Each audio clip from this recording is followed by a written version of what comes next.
Sadiya Haruna ta kama hotel G-Fresh ya je same ta, ko G-Fresh ne kama hotel Sadiya Haruna ta same shi, ko kuma ita Sadiya Haruna ta kai mai ziyara cikin ɗakinsa wanda yake Kano.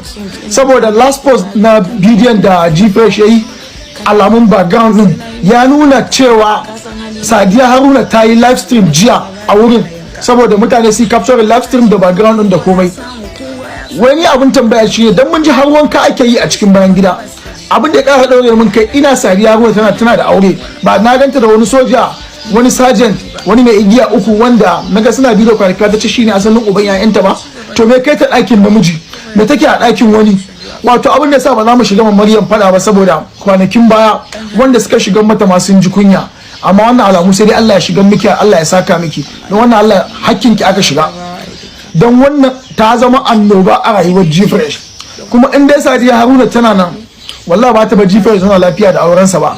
Ita ma kanta da yake mazajen nata da kaman ita take juya su, ba wanda yake iya controlling nata.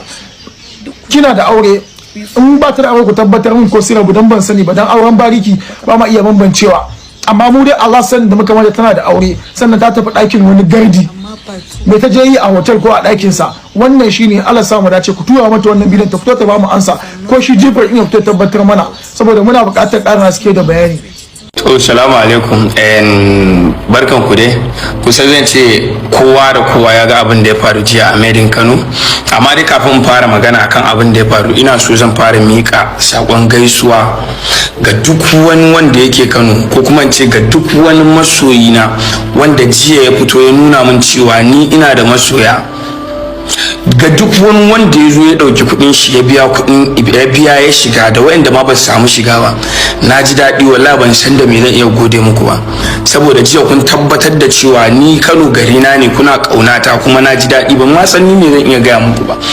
Sannan ina mai ƙara ba ku haƙuri akan waɗanda suka zo suka ɓata mana event, waɗanda suka zo da niyyar cin mutunci na da cin mutuncin duk wanda ya zo wannan event din.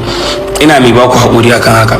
Sannan Allah yadda yanzu haka, duk da bai ma kamata a ce na faɗa ba, amma yanzu haka muna kan bincike, akwai sama da mutum biyu ma wanda an riga da an kama su for now, wa'inda suka zo suka saka, wa'inda aka ce kamar ma ba a yadda da sojoji bane, sun saka wasu kaya haka normal dai, sun zo sun nuna sun sojoji ne, sun shiga gurin event sun bata. Sannan ina so in kare wa mutanen da suke ganin kamar da cewa ni ne na saka a kai wannan abu, ba ni bane. Babu yadda za a yi in zo in haɗa event in kashe miliyoyin kuɗi in zo in kawo ne ci mutuncin mutane, ba ni bane ba. Ko da duk sojojin da kuka gani a gurin nan, billahi azimu na rufe da wanda rai na ke hannun shi, ni ban yi baitin soja ko guda ɗaya ba, saboda me muna da 'yan sanda, muna da bone sharks, muna da civil defense, muna da ma'aikata a tili wajen mutum 200 da wani. Kwamishina da kanshi shine ba mu 'yan sanda, ya ba mu wajen mota uku. Su ko ina so duk abin da ya faru dan Allah mutane na ku ya haƙuri, na san ba ni da wani baki da zan zo bayani, saboda ba wannan ne na farko ba, na san an taɓa yi. Ku ya haƙuri dan Allah dan annabi, ku ya haƙuri. Still wayanda suke ta complain cewa an ci kuɗin su, misali irin a bakin gate an ba sun ba da kuɗi sun shiga musu da ganci, wallahi kuɗin da kuka bi, ko da a ce kun goyen nan mutanen complete sun shiga cikin gurin Medin Kano, wallahi ba za a haɗa kuɗin da aka kashe a cikin gurin event din nan. Na haɗa Medin Kano, ba haɗa Medin Kano da in samu kuɗi ba ne, na haɗa Medin Kano saboda in nuna wa garina ni ina kaunar garina, kuma daga ina na fito, kuma wani irin mutane ne a garin suke supporting ina. To don Allah ku yi haƙuri, dan Allah ku yi haƙuri, ku yi haƙuri, ku yi haƙuri. Na san wannan kuda ya zama na ɗaya na biyu, to in Allah ya irin haka ba za ta ƙara faruwa. Allah ya samu dace. Wannan abincin da muke ci ni da Sadiya ko isan mu ba zai ba, ko isan mu wannan abincin ba zai ba, amma ba mu da kuɗi, amma lokacin muna manage.